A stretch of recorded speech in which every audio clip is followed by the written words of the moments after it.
Once again, the Queen of Consorts surprises us, but not in a good way.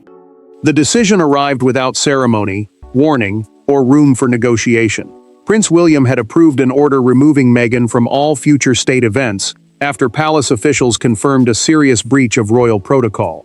One signed document had closed doors she once believed might open again. Yet the most disturbing detail was not the punishment itself. It was the incident that forced William to act, and the private reaction that swept through the palace when its full consequences became clear. Before we go deeper into what this really means for the royal family, make sure to subscribe so you don't miss a single update. William sat alone with the report open before him. The directive removed Meghan from state banquets, diplomatic receptions, official commemorations, investiture gatherings, and every ceremony controlled by the working royal household. That term meant senior royals carrying out duties for the monarch. For him, this was not social punishment. It was a boundary around the crown itself. The breach had taken place during a Commonwealth diplomatic reception at Windsor Castle. A Commonwealth reception was a formal gathering of representatives from nations linked through an association headed by the king.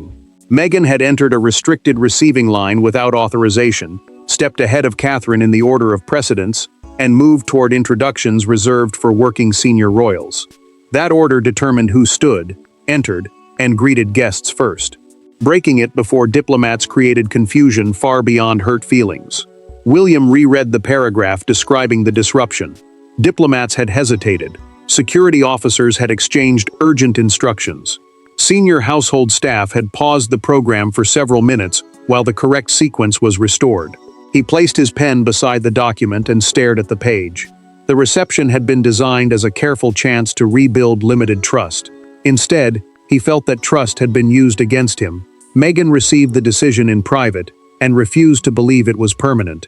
She asked whether the restriction applied only to Windsor-related events. When the answer came, her disbelief hardened into anger. Every state occasion was included. No one in the room could soften the meaning of the words. William had not acted in haste. He waited for a written review confirming that Meghan had received clear instructions before the reception and understood she was not authorized to join the line. That finding changed everything. Catherine received the folder after the signature was added. She closed it gently and asked whether Charles had seen the evidence. Her concern revealed no triumph, only fear over what came next. The palace could explain what William had signed, but only the people behind those names could reveal why the decision cut so deeply. Behind the official language were 4 people carrying years of disappointment, loyalty, resentment, and unfinished grief. William saw an institution he believed he was destined to protect. Meghan saw a system she believed had never fully accepted her. Catherine stood between duty and personal memory, while Harry faced the possibility that his wife had been permanently separated from the ceremonial world of his birth. The order was administrative on paper. In private, it was painfully human. William had spent years preparing for the burden of becoming king. State events were not parties to him. They were constitutional displays, public ceremonies, showing that the monarchy could act with discipline, hierarchy, and absolute reliability. Every greeting mattered because diplomats read meaning into position, timing, and access. One careless breach could suggest confusion at the center of the crown. Meghan saw the same world differently. Inclusion meant proof that her painful history with the family had not erased her place within it. Removal felt larger than a missed invitation. It felt like the institution had finally declared that she belonged only to its past. Meghan stood beside a window while Harry read the directive aloud. When he reached the words "indefinite exclusion from state ceremonial functions," she turned away and asked whether William had personally approved every line. Harry looked down at the page. He wanted to defend his wife, yet he understood why the Windsor incident had alarmed the household. His silence hurt her more than an argument. Catherine carried another kind of pain. She remembered diplomats pausing, aides moving quickly, and the receiving line losing its order. A receiving line was the formal sequence in which royal guests greeted dignitaries according to rank. She had felt exposed before the room, but she still recoiled at the thought of Meghan being barred forever. Catherine spoke with William after dinner, when no officials remained nearby. She told him the restriction might be necessary, but necessity would not stop it from leaving a permanent wound. The prince admitted that he had once resisted a lasting ban.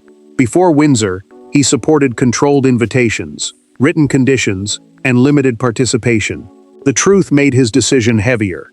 Meghan had received a private briefing stating that she would attend as a family guest, not a working royal acting for the king. Her place outside the official line had been explained twice. Charles felt the fracture closing around both sons. The monarch understood William's reasoning, yet he feared the order would push Harry further away. That memory carried a name everyone feared. To understand why one step became unforgivable, the story had to return to the earlier ceremony where palace confidence first began to collapse. The final breach began long before the Windsor reception. Its true origin lay inside a smaller ceremony months earlier, when a disagreement over seating, introductions, and royal status exposed how differently Meghan and the palace understood her position. What appeared to be a minor dispute became the warning everyone later remembered. One conversation ended without agreement. One instruction was challenged. And from that day forward, every invitation carried the fear that ceremony might become confrontation. Charles had encouraged limited invitations for Harry and Meghan because he hoped family contact might reduce years of hostility. The king wanted inclusion without restoring their former working roles. Those roles meant official duties performed on behalf of the monarch, and palace officials believed ceremonial rank had to follow responsibility, not family closeness alone. Meghan saw that distinction as another wound. She believed attending as the king's daughter-in-law should bring visible recognition, especially after years of criticism and distance. Palace officials saw the same request as a demand to receive the status of a working royal without carrying the duties attached to it. The breaking point came at an anniversary service for the Order of the Garter at St. George's Chapel. The order was a royal honor whose ceremonies followed a strict seating and procession plan. Meghan learned that she would sit behind two working royals rather than beside Harry in the senior family row. Meghan entered a private antechamber before the service and studied the seating plan. She tapped Catherine's position, asked why the princess was protected while her own place had been reduced, then pushed the paper back across the table. Her voice remained controlled, but her humiliation was impossible to hide. William heard about the objection minutes later. The prince believed Meghan was trying to renegotiate hierarchy before a national ceremony, and he feared that compromise would turn every invitation into another contest. Harry approached him privately and asked him to change the arrangement just this once. William refused. He told his brother that surrendering under pressure would create a precedent he could never defend. Charles tried to soften what followed. After the service, officials recommended written protocols for every future invitation involving Meghan. The monarch agreed, but insisted that the language sound welcoming rather than disciplinary. William accepted that condition, though his trust had begun to harden. The Windsor briefing later repeated the same rule twice. A family guest did not hold the authority of a working royal. When Meghan entered the restricted receiving line anyway, William no longer saw confusion. He saw a boundary crossed again. This time, no seating chart or protocol officer would stand between them. William intended to speak to Meghan face to face. The confrontation took place behind a closed door, with no aides, secretaries, or advisors present. William entered carrying the incident report. Meghan arrived prepared to challenge its conclusions. Neither expected an apology from the other, and neither intended to surrender. Yet beneath the anger was something more dangerous: the collapse of their remaining trust. The conversation began with protocol, moved quickly into old wounds, and ended with a sentence that transformed a family dispute into permanent royal policy. William placed the report between them and asked why she had entered the restricted receiving line. The prince had requested this private meeting before signing the final order, because he wanted one explanation, without officials shaping the answer. Meghan said a member of the diplomatic staff had gestured her forward. She believed the formal introductions had widened to include family guests. William opened the report and pointed to the security timestamps. An equerry, a royal officer who helps organize ceremonies and official movements, had asked her to remain beside Harry only seconds before she stepped ahead. Meghan pushed her chair back sharply. She accused the review of taking every uncertain moment and turning it into proof of deliberate defiance. William's restraint broke. He told her she had ignored a direct briefing and placed Catherine in an impossible position before foreign representatives. The diplomats were not merely guests. Their order of greeting carried official meaning, and confusion could suggest that the palace itself no longer understood who spoke for the crown. Meghan leaned forward and answered with years of stored anger. Catherine's position, she said, was always defended, while her own actions were examined as evidence of disloyalty. Then her voice dropped. She asked whether she had ever been truly welcome. William stopped before replying. The future king admitted that he had supported her attendance despite serious objections from senior staff. He had believed controlled participation might rebuild trust. Her decision at Windsor had damaged a chance he had personally defended. Meghan then learned what the report had not softened. The reception had stopped briefly because two ambassadors no longer knew whom they were expected to greet first. Staff had been forced to reset the sequence while the room waited. William told her private family gatherings would remain separate. State occasions, however, would no longer serve as experiments in reconciliation. Meghan asked whether the punishment was really about Windsor or everything that came before it. William answered without raising his voice. Windsor had proved the past could no longer be ignored. The confrontation had settled what William believed, but the final balance of power still rested with a father caught between his sons. King Charles received the file late in the evening. He did not summon a council or issue an immediate command. Instead, he read the report alone, turning each page slowly as the weight of the decision shifted from protocol to family. William wanted certainty. Harry wanted intervention. Meghan wanted the order overturned. Yet the king understood that every act of mercy carried institutional consequences, while every act of discipline threatened to widen a fracture he had never been able to heal. Charles held the final page longer than the others. As sovereign, he still possessed ultimate authority over invitations issued in his name, even though William controlled much of the monarchy's future ceremonial planning. A sovereign was the reigning monarch, the person from whom formal royal authority flowed. That power made his choice decisive, but it did not make it easier. The king removed his glasses and placed the file beside a framed photograph of William and Harry as boys. He stayed motionless before calling either son. Senior officials supported the restriction because state events depended on fixed precedents, clear diplomatic signals, and confidence that every instruction would be followed without public confusion. Meghan's absence would now carry the unmistakable force of a royal command. Harry answered first. He asked his father to replace the permanent ban with a temporary suspension. The Duke argued that Meghan was being punished not only for Windsor, but for years of anger surrounding her place in the family. Then he asked the question Charles feared most. Did family still matter? Charles closed his eyes before answering. Family mattered enough, he said, to require honesty about what had happened. The monarch's reply wounded Harry, but it also exposed the limit of what a father could deny. William spoke next. The prince warned that reversing the order would undermine every official who had restored the reception, and suggest that family pressure could erase confirmed protocol. Yet the file contained one detail that unsettled Charles. William's first draft had included a 2-year review. Permanent exclusion appeared only after Meghan refused to acknowledge that entering the line had been improper. Catherine later urged Charles privately not to widen the punishment. She told him Meghan's state access and Harry's bond with the family were separate matters. The princess feared discipline could become exile if no boundary was drawn. Charles finally endorsed William's authority, but insisted that private family invitations remain possible.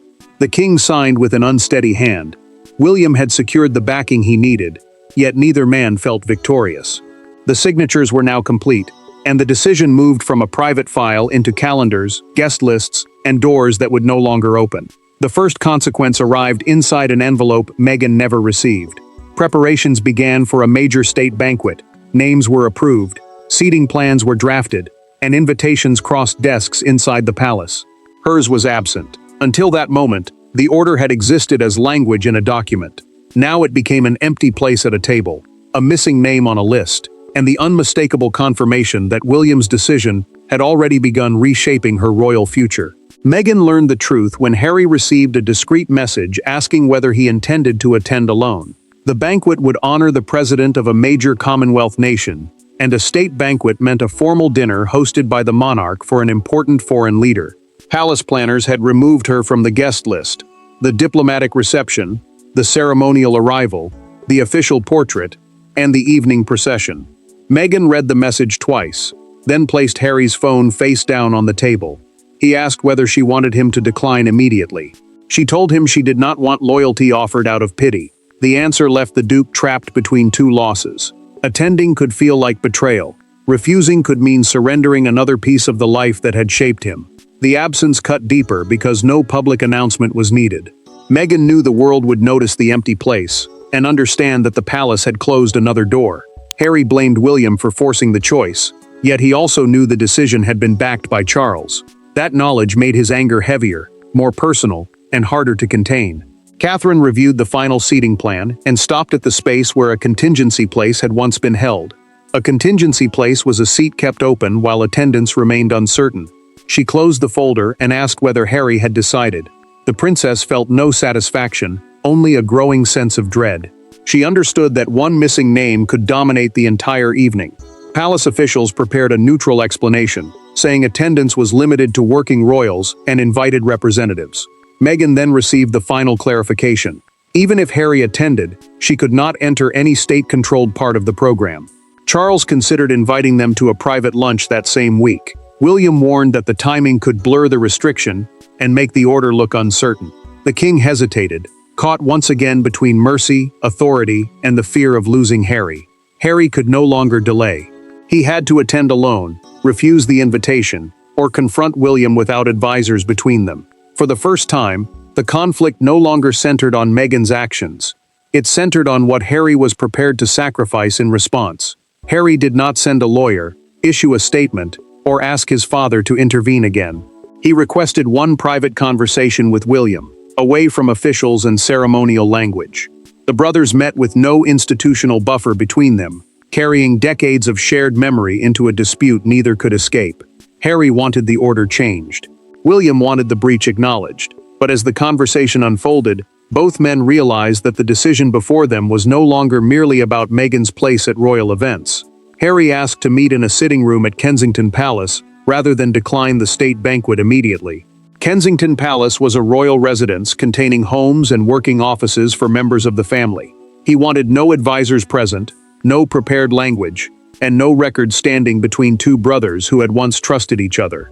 William agreed, because he needed Harry to understand the limit of the order. The directive applied to state functions, meaning formal events carried out in the name of the monarch. It did not declare that Meghan had stopped being family. The prince believed that distinction mattered. His brother feared it had already become meaningless. Harry arrived alone. William poured 2 glasses of water, but neither man touched them. The Duke said the restriction demanded that he enter royal rooms while knowing his wife had been deliberately excluded. He called that expectation impossible. Every invitation would become a test of his marriage, his identity, and his loyalty.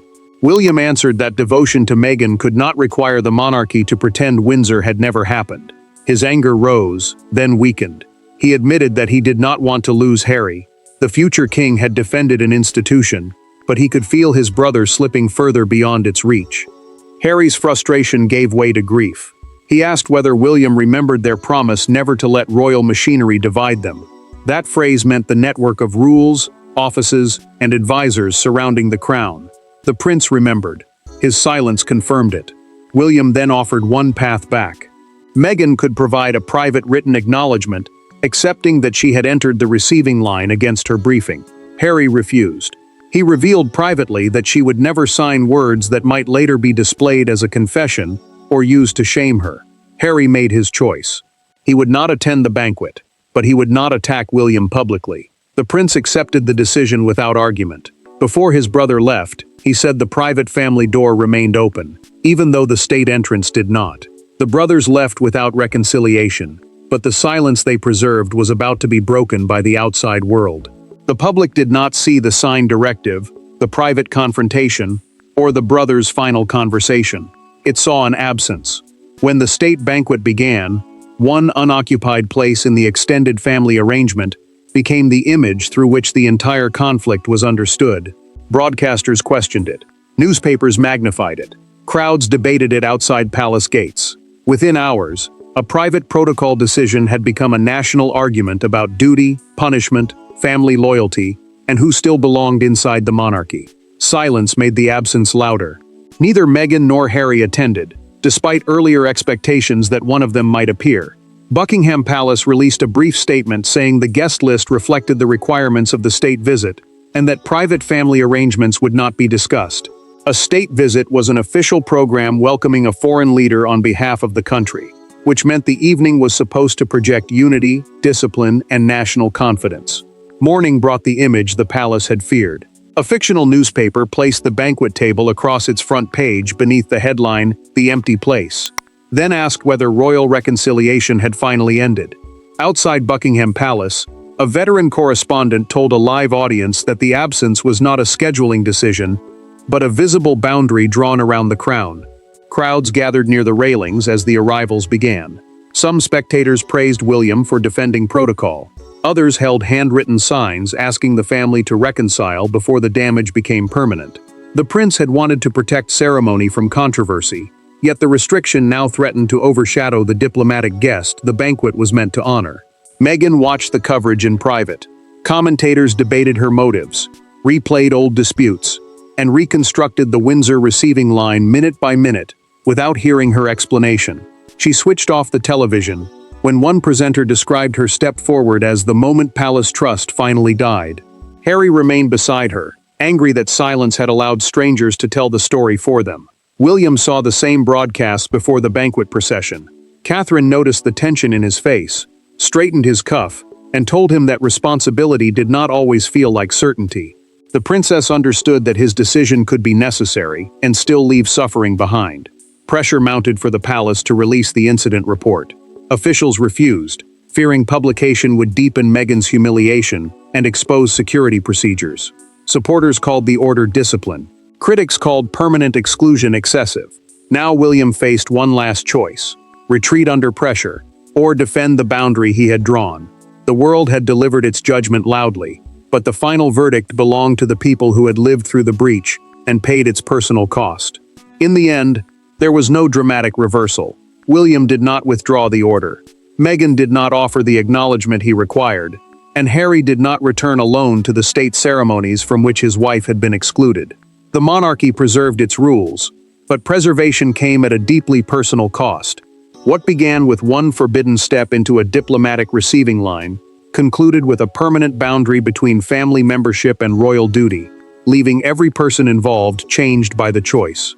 William reviewed the public reaction and spoke privately with Charles before confirming that the restriction would remain. The prince refused to use state events as experiments in reconciliation. Those occasions were official ceremonies carried out in the monarch's name, and he believed their purpose demanded clarity, discipline, and trust. The king accepted that reasoning, even as he understood the family price hidden inside it. Meghan reached her own decision. She would not return to ceremonial life under conditions requiring her to admit deliberate wrongdoing. The Duchess chose distance rather than sign words she believed would damage her dignity. She placed an old royal invitation inside a drawer and closed it without speaking. Sadness remained, but it no longer controlled her. Harry stood beside his wife. The Duke declined every state occasion that required him to attend alone, yet he left a narrow path open for private contact with Charles and William. He understood that the middle ground had vanished. Loyalty now demanded a clear choice, and he made it. Across the country, William placed the Windsor incident report inside a secure cabinet and turned the key. The future king felt no victory. Public approval could not silence the knowledge that duty had demanded a sacrifice no ceremony could hide. He had protected the hierarchy of the crown, but he had also closed a door his brother might never forgive him for closing. Charles continued speaking privately with Harry, while supporting William's ceremonial authority. The monarch finally accepted that fatherhood could preserve contact, but it could not repair every institutional fracture. Catherine celebrated nothing. The princess understood that order had been defended, while trust had been broken. She knew stability might reassure the institution, but it offered little comfort to the people divided by its rules. Meghan remained connected to the royal family through marriage and history, but her place inside its official state theater was over. The palace doors remained standing, the ceremonies continued, and the crown kept its order. But everyone now understood exactly what that order had cost. Thanks for watching. Please don't forget to like and subscribe, and we will see you in next one.